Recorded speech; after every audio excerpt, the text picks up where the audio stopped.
Olá, cursistas, tudo bem? Esperamos que sim. Esperamos também que vocês estejam comprometidos a serem especialistas no tocante à educação de jovens e adultos. Nesse momento, gostaria de compartilhar com vocês a minha experiência com a EJA. Quando iniciei minha especialização, fiquei me perguntando por que fazer essa pós se a tendência do sistema, é acabar com a educação de jovens e adultos.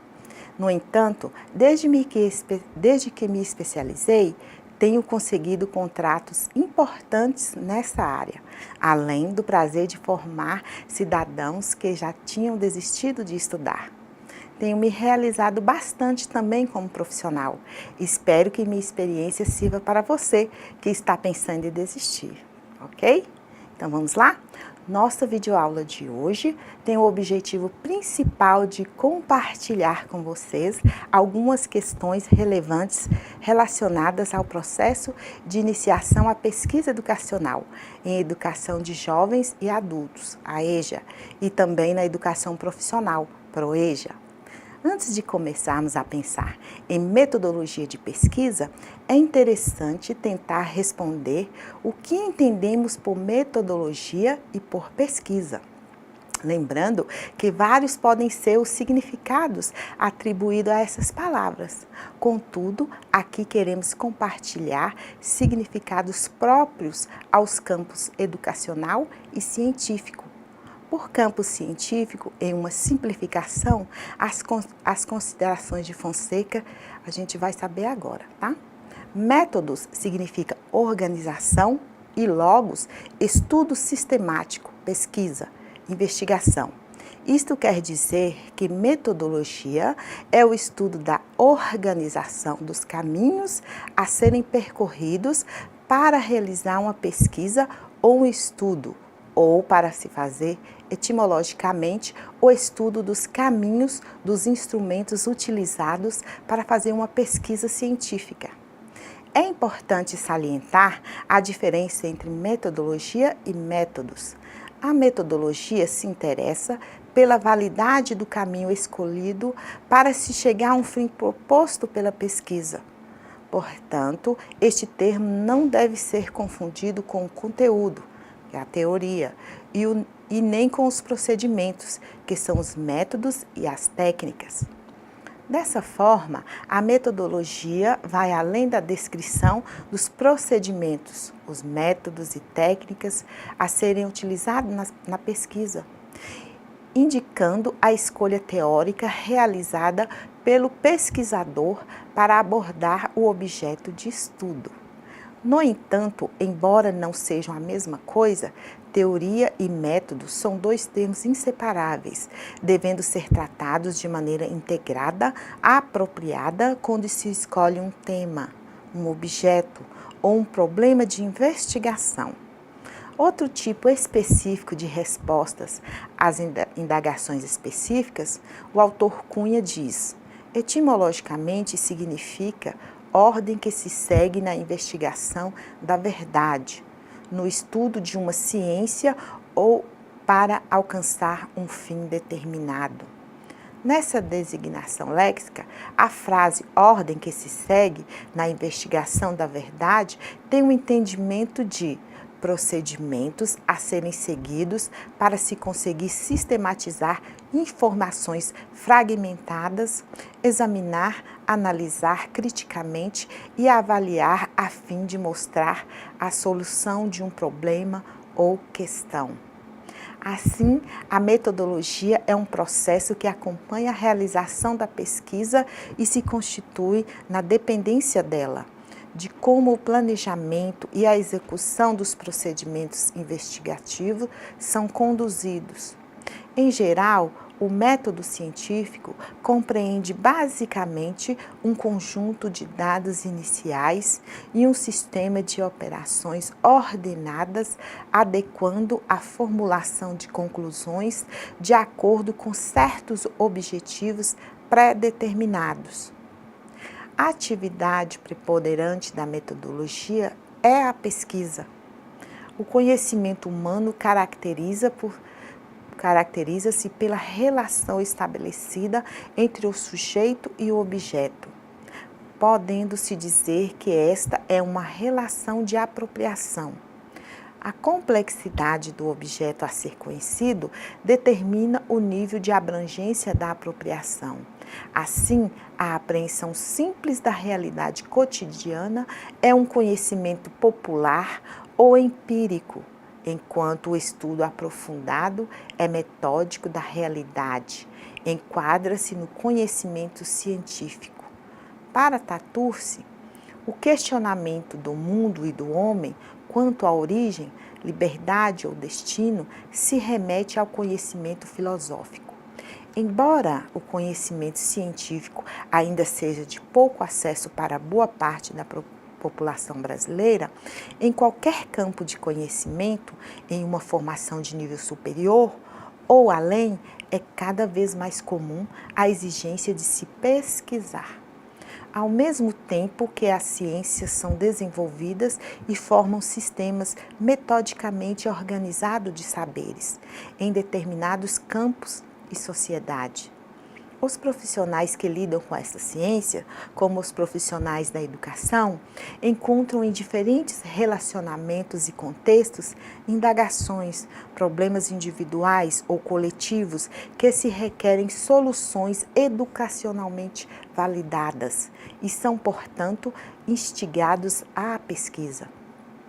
É comum que a metodologia sofra adaptações a partir da problematização e no decorrer das etapas da pesquisa, em adequação aos procedimentos técnicos disponíveis e utilizados para a obtenção de dados, ou mediante novas informações que contribuirão para o alcance dos objetivos da pesquisa. Todavia, ao se pensar em pesquisa educacional, é relevante distinguir o que Pedro Demo diz sobre o assunto. A pesquisa, como um princípio educativo, significa seu valor pedagógico, educativo, formativo, à medida que implica questionamento, consciência crítica, incentivo à formação do sujeito capaz de história própria, sustentação da autonomia crítica e criativa. Então, vamos conhecer os conceitos de pesquisa no slide. Conceito de pesquisa educacional.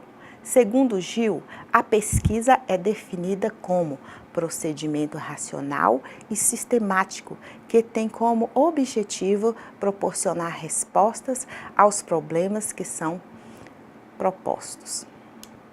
Metodologia educacional baseia-se na discussão epistemológica sobre o caminho do pensamento em que o tema ou objeto de investigação requer.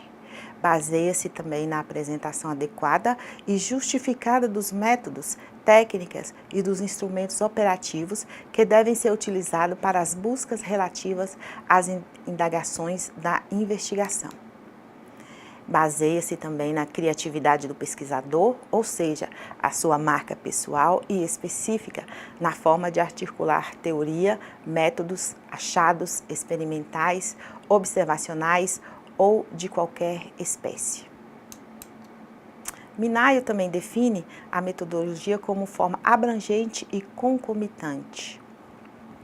Aos iniciantes em pesquisa, é importante dizer que se trata de um processo dinâmico, articulado entre a teoria e a prática, nem sempre totalmente previsível e cheio de desafios.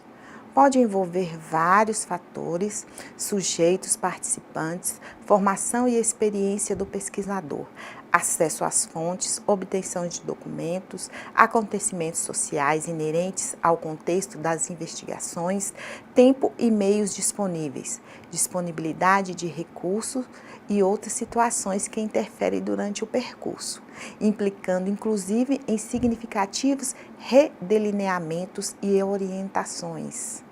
A qualidade formal quase sempre exigida aos trabalhos de pesquisa permeia os vários âmbitos desse processo, como os procedimentos técnicos para a coleta e análise dos dados e fontes, os conhecimentos relacionados mostrados na abordagem do referencial teórico pertinente e ainda a escrita, as apresentações segundo os rituais acadêmicos. Esta se desenvolve por um processo constituído de várias fases, desde a formulação do problema até a apresentação e discussão dos resultados. Só se inicia uma pesquisa se existir uma pergunta, uma dúvida para a qual se quer buscar a resposta. Pesquisar, portanto, é buscar ou procurar resposta para alguma coisa. As razões que levam à realização de uma pesquisa científica podem ser agrupadas em razões intelectuais, que é o desejo de conhecer pela própria satisfação de conhecer, e razões práticas, que é o desejo de conhecer com vistas a fazer algo de maneira mais eficaz. Para se fazer uma pesquisa científica, não basta o desejo do pesquisador em realizá-la. É fundamental ter o conhecimento do assunto a ser pesquisado, além de recursos humanos, materiais e financeiros. É irreal a visão romântica de que o pesquisador é aquele que inventa e promove descobertas por ser genial. Claro que se há de considerar as qualidades pessoais do pesquisador, pois ele não se atreveria a iniciar uma pesquisa se os seus dados teóricos estivessem escritos numa língua que ele desconhece. Mas, por outro lado, ninguém duvida que a probabilidade de ser bem-sucedida uma pesquisa, quando existem amplos recursos materiais e financeiros, para pagar um tradutor, por exemplo, é muito maior do que outra com recursos deficientes. Assim, quando formos elaborar um projeto de pesquisa, devemos levar em consideração inicialmente nossos próprios limites. Nisso, não se inclui o fato de não sabermos ler uma determinada língua, pois se o trabalho for importante e estiver escrito em russo, devemos encaminhá-lo para a tradução à pessoa habilitada. O planejamento passo a passo de todos os processos que serão utilizados faz parte da primeira fase da pesquisa científica, que envolve ainda a escolha do tema, a formulação do problema, a especificação dos objetivos, a construção das hipóteses e a operacionalização dos métodos. Ao pesquisador iniciante, sugerimos que busque seu tema de pesquisa no contexto educacional da sua vivência prática, observando a formação, as questões à sua volta, que o instigam à reflexão e a obter maiores informações ou a exigir soluções que possam contribuir para a qualidade de vida.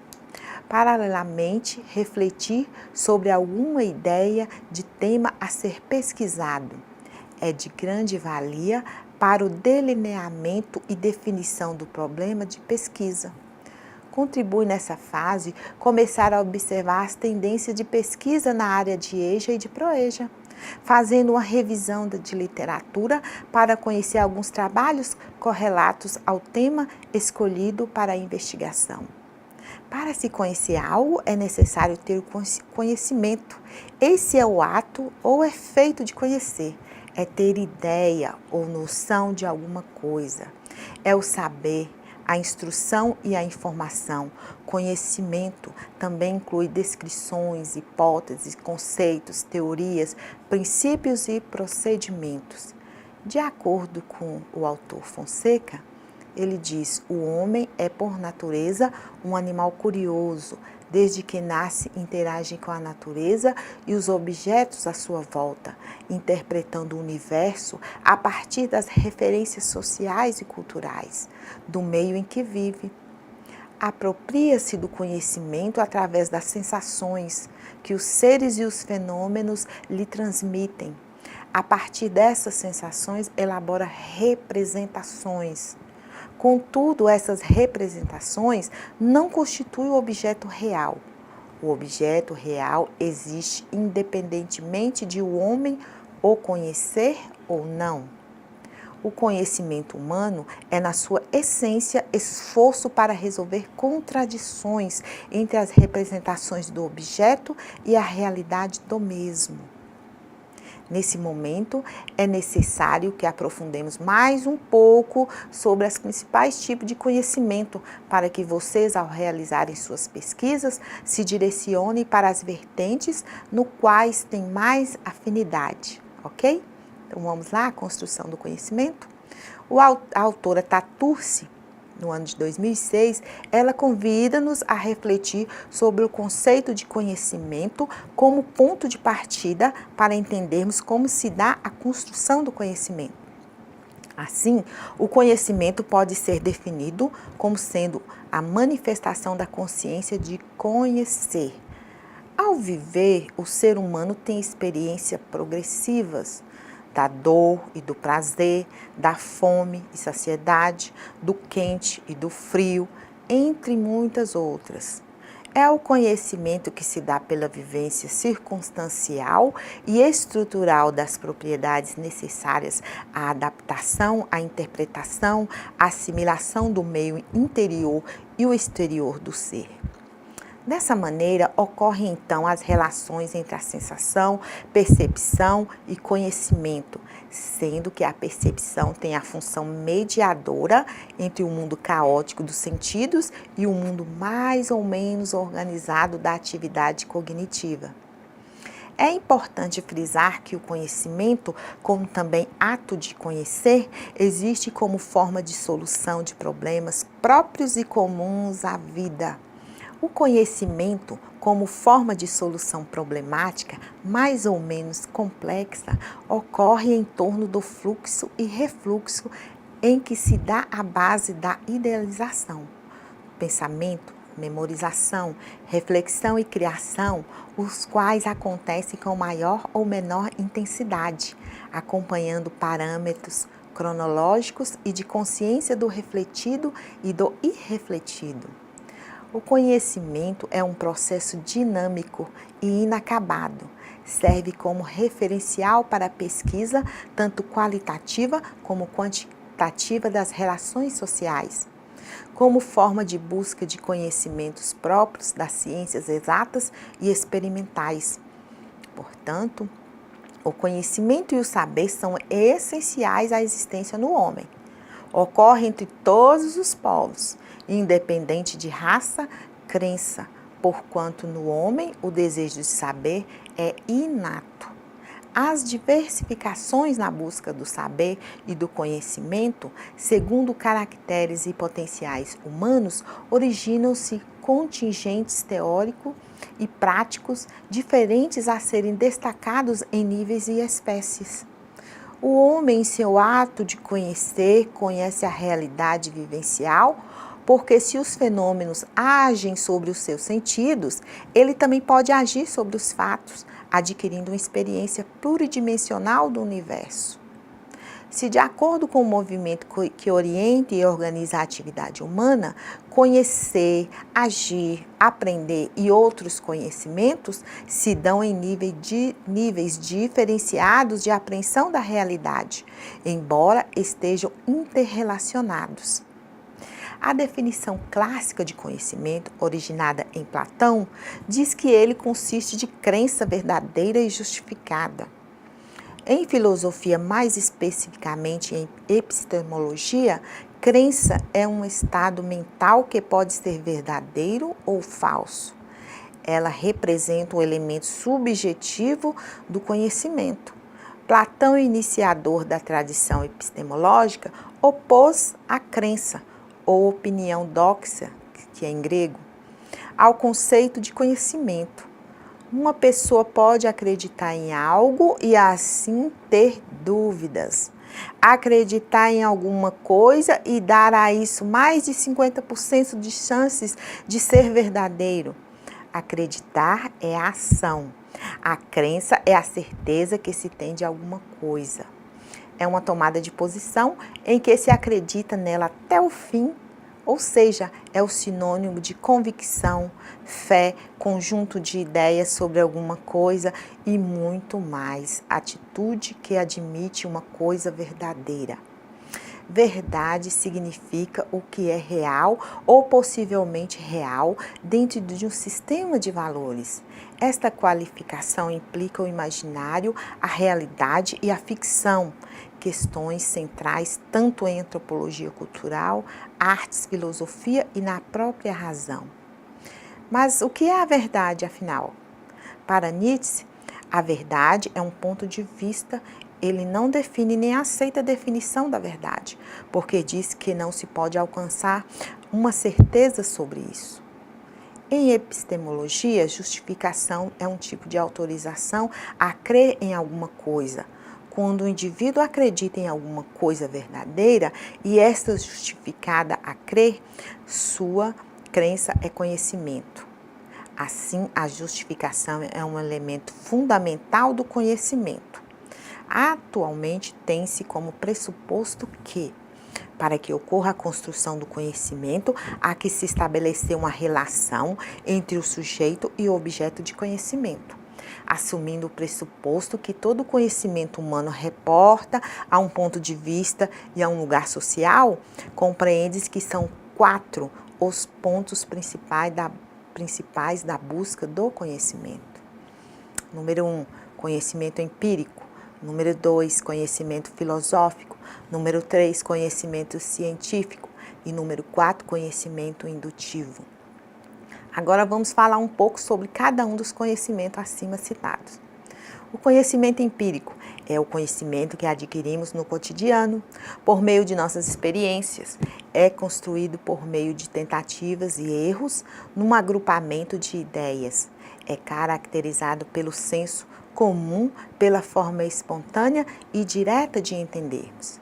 A autora Tatucci, no ano de 2006, traz alguns elementos relacionados a esse tipo de conhecimento. É o conhecimento obtido ao acaso, após inúmeras tentativas, ou seja, o conhecimento adquirido através de ações não planejadas. É o conhecimento do dia a dia, que se obtém pela experiência cotidiana. É espontâneo, focalista, sendo por isso considerado incompleto, carente de objetividade.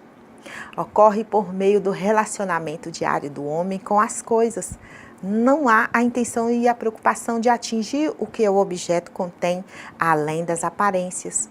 Fundamentado apenas na experiência, doutrina ou atitude que admite quando a origem do conhecimento de que esta provenha apenas da experiência. Dentre suas características, destacamos conjunto de opiniões geralmente aceitas em épocas determinadas e que as opiniões contrárias aparecem como aberrações individuais. É valorativo por excelência, pois se fundamenta numa operação operada, com bases em estados de ânimos e emoções. É também reflexivo e verificável, é falível e inexato. O principal mérito do método empírico é de assinalar com vigor a importância da experiência na origem dos nossos conhecimentos. O conhecimento empírico se constitui assim, em outra forma de conhecer e de se colocar no mundo. Agora vamos falar um pouco do conhecimento filosófico. A palavra filosofia foi introduzida por Pitágoras e é composta em grego da palavra de philos, que significa amigo, e sofia, que significa sabedoria. Quanto à conceituação de filosofia, veja estes dados apresentados por Tatucci. A filosofia é a fonte de todas as áreas do conhecimento humano e todas as ciências não só dependem dela, como nela se incluem. É a ciência das primeiras causas e princípios. A filosofia é destituída de objeto particular, mas assume o papel orientador de cada ciência na solução de problemas universais. Progressivamente, constata-se que cada área do conhecimento desvincula-se da filosofia em função da forma como trata o objeto, que é para a mesma, a matéria. Em toda a trajetória filosófica surgiram ideias e teorias de grandes filósofos, convergentes e divergentes. Portanto, se há generalidades, não há consenso. Isto pode ser exemplificado por expoentes como Pitágoras. Ele diz que a alma governa o mundo, as partes do universo unidas entre si refletem a harmonia expressas pelos números, as quantidades. Sócrates diz que o conhecimento é o guia da virtude. Conhece-te a ti mesmo e conhece a verdade que o outro encerra. As ideias não são representações das coisas, mas é a verdade das coisas. Santo Agostinho preconiza que a razão é a dimensão espiritual. São Tomás de Aquino considera o homem como indivíduo, estudando-o na prospecção de matéria e forma, admitindo que o universo seja dirigido pelo princípio da perfeição. Francis Bacon, no Renascimento, defende a filosofia por meio de concepções ligadas às pesquisas e experimentações. Rousseau, no século XVII, dá prioridade à sensibilidade em detrimento da razão. O homem é naturalmente bom, a sociedade o perverte. Trata-se de uma reflexão eminentemente moral, defendendo a democracia vivida na dimensão da liberdade e da igualdade. Locke, empirista inglês, defende a tese de que o homem, ao nascer, é uma tábua rasa, sobre a qual a experiência é gravada. A gênese do conhecimento, que é a experiência, é a sensação e a reflexão, as quais geram ideias. Kant admite que se o conhecimento se inicia com a experiência, este não resulta só da experiência. Hegel desenvolve uma filosofia cujo ponto de partida é as ideias, inicialmente heterogêneas e por isso confusas. Para torná-las claras, deve-se considerar o vir a ser, ou seja, o objeto feito. Todo dado racional é real e todo dado real é racional. Esta é uma fala de Marx. Ele constrói o materialismo dialético e o materialismo histórico, em que defende a tese de que as contradições existem na natureza. Portanto, dispõe-se a interpretar essas realidades que, se são contraditórias, são concretas.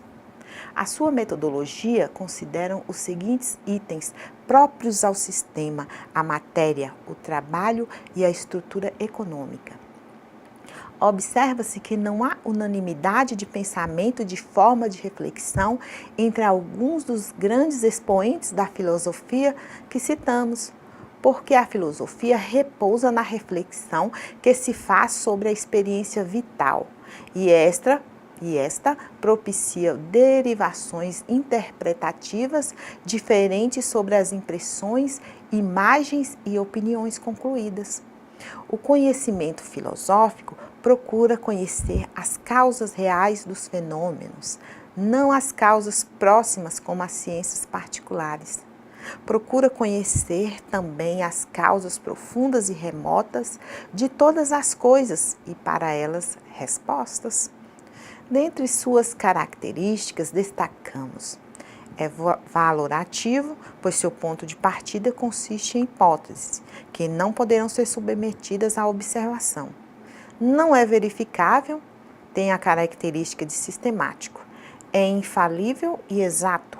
Portanto, o conhecimento filosófico é caracterizado pelo esforço da razão para questionar os problemas humanos e poder discernir entre o certo e o errado, unicamente recorreto às luzes da própria razão humana. Essa é uma fala de Tartuffe. Desta forma, o conhecimento filosófico é fruto do raciocínio e da reflexão humana. É o conhecimento especulativo sobre fenômenos, gerando conceitos subjetivos. Busca dar sentido aos fenômenos gerais do universo, ultrapassando os limites formais da ciência. Vamos falar agora do conhecimento teológico. É o conhecimento revelado pela fé divina ou crença religiosa. Não pode, por sua origem, ser confirmado ou negado. Depende da formação moral e das crenças de cada indivíduo. Vamos citar um exemplo: acreditar que alguém foi curado por um milagre, acreditar em Deus, acreditar em reencarnação, acredita em espírito e assim por diante. O conhecimento teológico ou místico é fundamentado exclusivamente na fé humana e desprovida de método. É alcançado através da crença na existência de entes divinos e superiores que controlam a vida e o universo. Resulta do acúmulo de revelações transmitidas oralmente ou por inscrições imutáveis e procura dar respostas às questões que não sejam inteligíveis às outras esferas de conhecimento. Vamos citar um exemplo. São os textos sagrados, tais como a Bíblia, o Alcorão, ou o Corão, livro sagrado do islamismo, as escrituras de Nichiren Daishonin, monge budista do Japão do século XVII, que fundou o budismo Nichiren, entre outros. Adquirido a partir da aceitação de axiomas da fé teológica, esse conhecimento é fruto da revelação da divindade, por meio de indivíduos inspirados que apresentam respostas aos mistérios que permeiam a mente humana. Teixeira nos apresenta em um texto algumas reflexões sobre essa forma de conhecimento. A incumbência do teólogo é provar a existência de Deus e que os textos bíblicos foram escritos mediante inspiração divina, devendo por isso ser realmente aceitos como verdades absolutas e incontestáveis. Para João Ruiz, hoje, diferentemente do passado histórico, a ciência não se permite ser subjugada às influências de doutrinas da fé. E quem está procurando rever seus dogmas e reformulá-los para não se opor à mentalidade científica do homem contemporâneo é a teologia. Isso, porém, é discutível, pois não há nada mais perfeito do que a harmonia e o equilíbrio do universo que, de qualquer modo, está no conhecimento da humanidade, embora esta não tenha mãos que possam apalpá-la, ou os olhos que possam divisar seu horizonte infinito. A fé não é cega, baseia-se em experiências espirituais, históricas, arqueológicas e coletivas que lhe dão sustentação. O conhecimento pode ter a função de libertação ou de opressão. O conhecimento pode ser libertador, não só de indivíduos, como também de grupos humanos. Atualmente, a detenção do conhecimento é um tipo de poder disputado entre nações. Contudo, o conhecimento pode ser usado como mecanismo de opressão.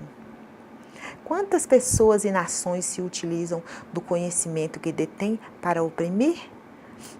Para discutir estas questões recém-citadas, vê-se a necessidade de instituirmos um novo paradigma para a discussão do conhecimento, o conhecimento moderno. Entende-se por conhecimento moderno a discussão em torno do conhecimento. É a capacidade de questionar, avaliar parâmetros de toda a história e reconstruir, inovar e intervir. É válido que, além de discutir os paradigmas do conhecimento, é necessário avaliar o problema específico do questionamento científico, fonte que não tem fim.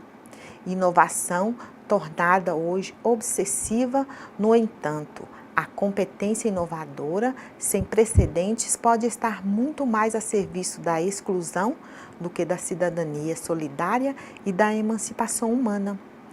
O fato de o mercado neoliberal estar se dando muito bem com o conhecimento tem afastado a escola e a universidade das coisas concretas da vida.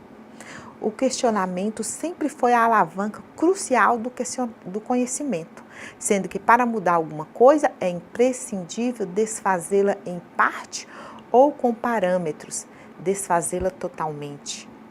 A lógica do questionar leva a uma coerência temerária de a tudo desfazer para inovar, como por exemplo a informática, onde cada computador novo é feito para ser jogado fora.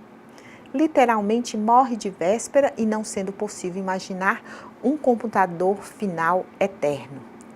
E é neste foco que se nos apegamos à estagnação. Também iremos para o lixo. Podemos então afirmar a reconstrução provisória dentro do ponto de vista desconstrutivo, pois tudo que existe hoje será objeto de questionamento, em que sabe mudanças. O questionamento é assim, passível de ser questionado, quando cria um ambiente desfavorável ao homem e à natureza. É importante conciliarmos o conhecimento com outras virtudes essenciais para o saber humano, como a sensibilidade popular, o bom senso, a sabedoria, a experiência de vida, a ética e muito mais. Conhecer é comunicar-se, interagir com diferentes perspectivas e modos de compreensão, inovando e modificando a realidade. A relação entre o conhecimento e a democracia modernamente caracteriza-se como uma relação intrínseca. O poder do conhecimento se impõe através de várias formas de dominação, econômica, política, social e muito mais.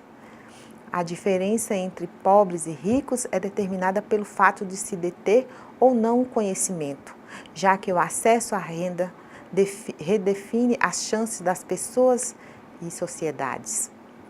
Cada vez mais, essas chances serão definidas pelo acesso ao conhecimento.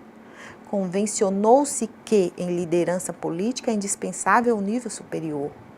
É no topo da pirâmide social encontramos o conhecimento como fator diferencial. É inimaginável o progresso técnico que o conhecimento pode nos proporcionar, como é facilmente imaginável o risco da destruição total. Para equalizar esta distorção, o preço maior é a dificuldade de arrumar a felicidade que, parceira da sabedoria e do bom senso, é muitas vezes desestabilizada pela soberba do conhecimento. De forma geral, podemos dizer que o conhecimento é o distintivo principal do ser humano. É virtude e método central de análise e invenções da realidade. Também é ideologia com base científica a serviço da elite ou da corporação dos cientistas, quando isenta de valores. Finalmente, pode ser a perversidade do ser humano, quando é feito e usado para fins de destruição. O conhecimento científico surge com Galileu Galilei, em 1564 a 1642. Os gregos já distinguiam no século VII a.C. a diferença entre o conhecimento racional, que é o científico mediado pela razão, e é o conhecimento mítico. Este é inspirado pelos deuses e do qual se fala sem nenhuma preocupação em relação à prova de acontecimentos. O conhecimento científico surge a partir da determinação de um objeto específico de investigação. Ele também surge da explicitação de um método para essa investigação. A ciência caracteriza-se como uma forma de conhecimento objetivo, racional, sistemático, geral, verificável e falível. As áreas da ciência podem ser classificadas em duas dimensões: as puras, que é o desenvolvimento de teorias e aplicadas à aplicação de teorias às necessidades humanas. As naturais, que é o estudo do mundo natural e sociais, o estudo do comportamento humano e da sociedade. Agora vamos conhecer o método dedutivo. René Descartes, 1596 a 1650, apresenta o método dedutivo a partir da matemática e de suas regras de evidência: análise, síntese e enumeração. Esse método parte do geral e, a seguir, desce para o particular. O protótipo do raciocínio dedutivo é o silogismo, que, a partir de duas proposições chamadas premissas, retira uma terceira chamada conclusão. Vamos dar um exemplo? Todo mamífero tem um coração. Ora, todos os cães são mamíferos. Logo, todos os cães têm um coração. No exemplo apresentado, as duas premissas são verdadeiras. Portanto, a conclusão é verdadeira. Parte-se de princípios reconhecidos como verdadeiros e indiscutíveis, possibilitando chegar à conclusão de maneira puramente formal, em virtude de sua lógica. Este método tem larga aplicação na matemática e na física, cujos princípios podem ser enunciados por leis. Vamos conhecer agora o método indutivo. Para Francis Bacon, em 1561 a 1626, o conhecimento indutivo é o único caminho seguro para a verdade dos fatos. Como Galileu critica Aristóteles, o filósofo grego, por considerar que o silogismo é o processo de abstração, não propicia um conhecimento completo do universo, o conhecimento é fundamentado exclusivamente na experiência, sem levar em consideração princípios pré-estabelecidos. O conhecimento científico, para Bacon, tem por finalidade servir o homem e dar-lhe poder sobre a natureza. Bacon, um dos fundadores do método indutivo, considera as circunstâncias e a frequência com que ocorre determinado fenômeno. Os casos em que o fenômeno não se verifica, os casos em que o fenômeno apresenta intensidade diferente. Vamos citar um exemplo? Antônio é mortal, Benedito é mortal, Carlos é mortal, Zósimo é mortal. Ora, Antônio, Benedito, Carlos e Zósimo são homens. Logo, todos os homens são mortais.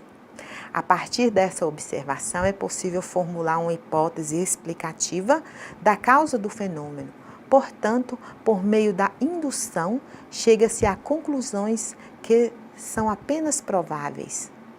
E, finalmente, vamos para o último método, que é o método hipotético-dedutivo. Esse método foi definido por Karl Popper a partir de suas críticas ao método indutivo. Para ele, o método indutivo não se justifica, pois o salto indutivo de alguns para todos exigiria que a observação de fatos isolados fosse infinita. O método hipotético-dedutivo pode ser explicado a partir do seguinte esquema: problemas, hipóteses, dedução de consequências observadas, tentativa de falseamento, corroboração. Quando os conhecimentos disponíveis sobre um determinado assunto são insuficientes para explicar um fenômeno, surge o problema. Para tentar explicar o problema, são formuladas hipóteses. Destas deduzem-se consequências que deverão ser testadas ou falseadas. Falsear significa tentar tornar falsas as consequências deduzidas das hipóteses. Enquanto no método dedutivo se procura confirmar a hipótese, no método hipotético dedutivo se procuram evidências empíricas para derrubá-la. Quando não se consegue derrubar a hipótese, tem-se sua corroboração. Segundo Popper, a hipótese se mostra válida, pois superou todos os testes, porém ela não se definitivamente confirmada. Ela não é confirmada, pois a qualquer momento poderá surgir um fato que a invalide. Assim, entendemos que o aluno que pretende desenvolver um projeto de pesquisa, uma monografia ou um artigo científico, terá que buscar muito subsídio para essa tarefa. Essa preparação envolve a leitura tanto sobre o tema a ser instigado, quanto sobre a metodologia de pesquisa a ser utilizada.